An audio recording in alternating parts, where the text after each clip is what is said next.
जन गण मन के रचयिता, नोबेल पुरस्कार से सम्मानित महान साहित्यकार और भारतीय संस्कृति को विश्व पटल पर पहचान दिलाने वाले गुरुदेव रविंद्रनाथ टैगोर की जयंती अंबिकापुर में साहित्य, संस्कृति और सम्मान के रंगों के साथ बेहद खास अंदाज में मनाई गई। नमस्कार, आप देख रहे हैं आरएनएस न्यूज और मैं हूं वंशिका शावके।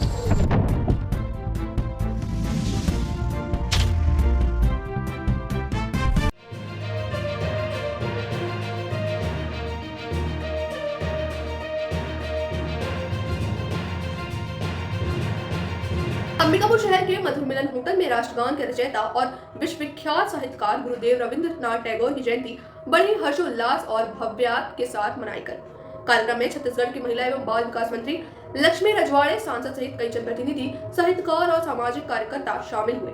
कार्यक्रम में उड़ीसा, कोलकाता, बनारस समेत देश के 9 राज्यों से पहुंचे साहित्य प्रेमियों ने अपनी सहभागिता दर्ज कराई और गुरुदेव टैगोर को श्रद्धांजलि अर्पित करते हुए उनकी साहित्यिक विरासत को नई पीढ़ी तक पहुंचाने का संकल्प लिया। बंगाली समाज का और एक हिसाब से बंगाली समाज ही नहीं, पूरा भारत के लोग इस साहित्यकार और हमारे राष्ट्रगान का जो रचयिता हमारे गुरुदेव रविंद्रनाथ जो टैगोर जी है, एक हमारे लिए मिसाल के तौर पे थे। और इसके पहले हम लोग कभी भी सोच के भी हम लोग इस कार्यक्रम को सफल नहीं कर पाए, लेकिन आज हमारे समाज और अदर सभी समाज के हमारे इस आह्वान को सहयोग किए और इसी तरह से इस कार्यक्रम को सफल लोग। इस कार्यक्रम में कौन-कौन सम्मिलित हुए, कहाँ से आए थे, कौन-कौन से जिले से? हमारे पूरे भारत का ही पंजीकृत हमारे समिति है। हमारे यहाँ पे उड़ीसा, कलकत्ता, बनारस जो यूपी बोला जाता है, एमपी, हमारे 9 राज्य से हमारा ये समिति गठित है। हमारे 9 राज्य से यहाँ पे गायक लोग भी आए थे, रविंद्र संगीत जो करते हैं, और जो हमारे सदस्य समिति के उन लोग भी आए थे। इसका क्या था और क्या मैसेज देना चाहेंगे, क्या बोलना चाहेंगे? हम इस मैसेज हम लोग ये देना चाहते हैं कि ये जो लुप्त होता हुआ जो पुराना जो हमारे साहित्यकार लोग थे वो लुप्त होता हुआ दिख रहा था, तो हम लोग एक पहल के तहत इस समिति ने चालू किया हूँ। और हम लोग इसी तरह से जो लुप्त होने वाला चीज़ रहता है या तो लुप्त होने लायक है, उसको हम लोग इसी तरह से उभारते हुए हर राज्य में हम लोग इस तरह से कार्यक्रम चालू करें। आयोजन स्थल पर सांस्कृतिक और साहित्यिक माहौल देखने को मिला। कार्यक्रम में मौजूद अतिथियों ने कहा कि आज के दौर में साहित्य और संस्कृति की संरक्षित करना बेहद जरूरी है और ऐसे आयोजन समाज को अपनी जड़ों से जोड़ने का काम करते हैं। क्या बोलना चाहेंगे, किस तरह से देखते हैं इस कार्यक्रम? सौभाग्य है इस तरह के आयोजन में आमंत्रित किया जाना, उपस्थित होना।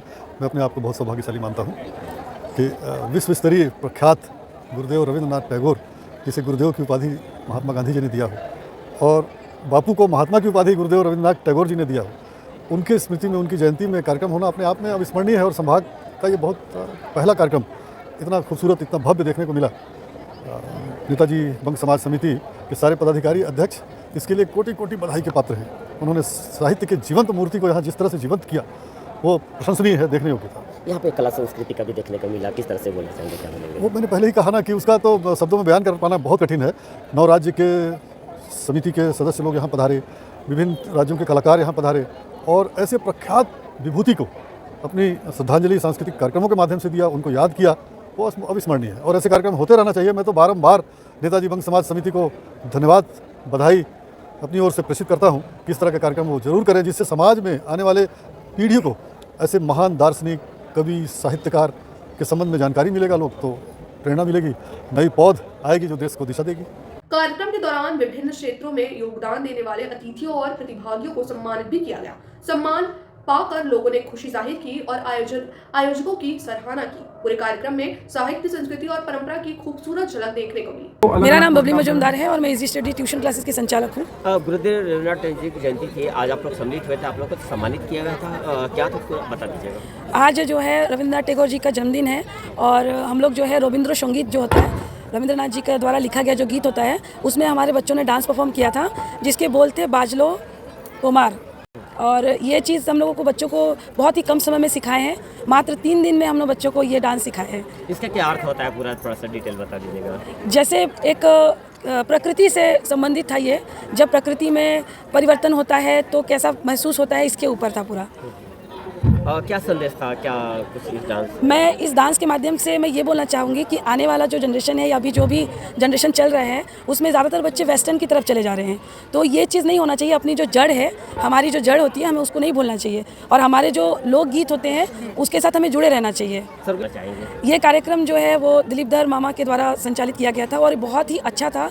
और मुझे लगता है कि ये एक ऐसा मंच था जहाँ पे अपने समाज वालों से भी मिलने का मौका मिला और साथ ही साथ जो समाज के बहुत ज़्यादा अनुभवी लोग थे उन्हें भी हमें सुनने का मौका मिला। और हमें ये समझ में आया कि चाहे बोलते हैं ना कि अरे ये तो बुज़ुर्गों का गाना है, बुज़ुर्ग सुनते हैं, हम तो बच्चे हैं या हम तो यंग हैं, नहीं, इसका अर्थ हमें बच्चों को समझाना चाहिए कि जो रविंद्र संगीत होता है उसका मतलब क्या होता है, ये हमें बच्चों को संदेश देना था। इसीलिए आज बहुत सारे बच्चे भी आए थे। हाँ, मंच के माध्यम से ये चीज़ जो है परिवार में पेरेंट्स लोगों को भी संदेश देना चाहते हैं कि आप भी अपने बच्चों को अपने संस्कृति के बारे में बताइए। गुरुदेव रविंद्रनाथ टैगोर की जयंती पर आयोजित कार्यक्रम अंबिकापुर सांस्कृतिक एकता और साहित्यिक चेतना का विशेष संदेश देता आया है। गुरुदेव रविंद्रनाथ टैगोर की जयंती पर आयोजित यह कार्यक्रम अंबिकापुर में सांस्कृतिक एकता और साहित्यिक चेतना का विशेष संदेश देता नजर आया। आरएनएस संवाददाता अजय चक्रधारी की